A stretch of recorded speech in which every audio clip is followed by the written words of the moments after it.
This is the A4VG port block. I'm unscrewing the orifice here, which is the pilot orifice. So you can check this orifice if it is blocked or not by the contamination or by the contaminants. It is important that this orifice is free from foreign particles. This is the orifice, and then I will explain it, the function of this one.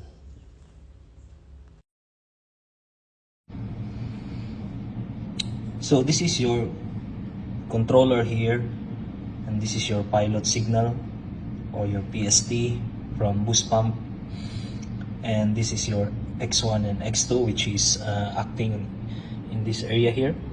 This is the positioning piston or a stroke piston. So this side here is X2, which is this one. So what happened here is that orifice is somewhere here. Okay.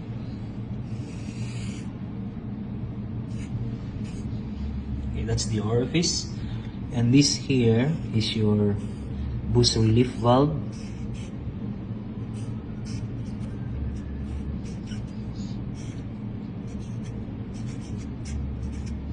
Okay, and this one here is your let's simplify this. Okay, this is your boost pump. Okay, then this one here, let's say set to 18 bars. Okay, pressure on your boost circuit.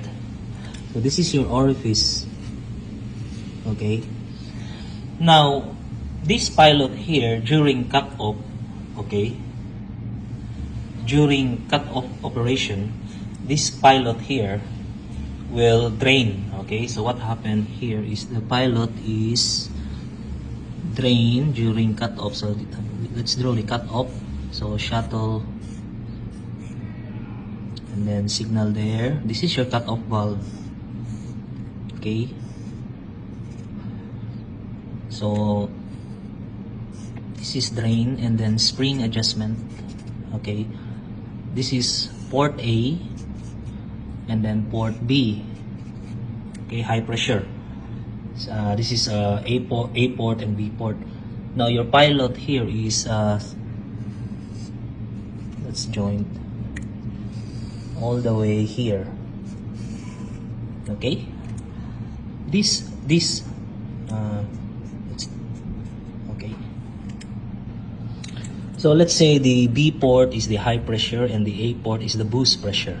Okay, so the ball or the shuttle will move, close the A, and then the high pressure is acting in this area.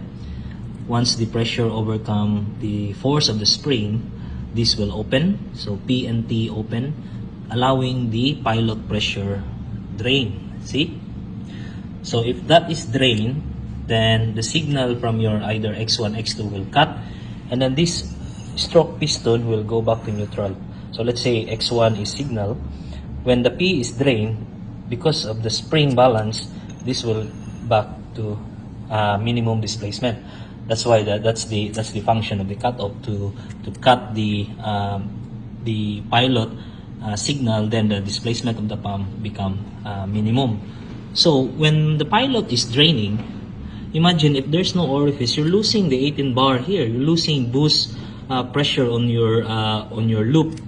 Okay, so because that orifice is to maintain that delta P, okay, between upstream and downstream. Okay, because it is in the cutoff mode. Once the pressure is less than the cutoff, the pump will straightly stroke up. And then imagine that if your pressure in the boost circuit is low, it will cavitate your pump. So that orifice there this is the one. Okay, so imagine the graph of the, so from cutoff, this is your graph from cutoff, and then once the pressure is less than the spring setting, it's straightly like that, max. So this is your flow. This is minimum flow from cutoff, and then off, cut off, then this is max. So imagine that time from here to here. We're talking about milliseconds here. So point something milliseconds. So imagine that from minimum to max, you need to supply that flow.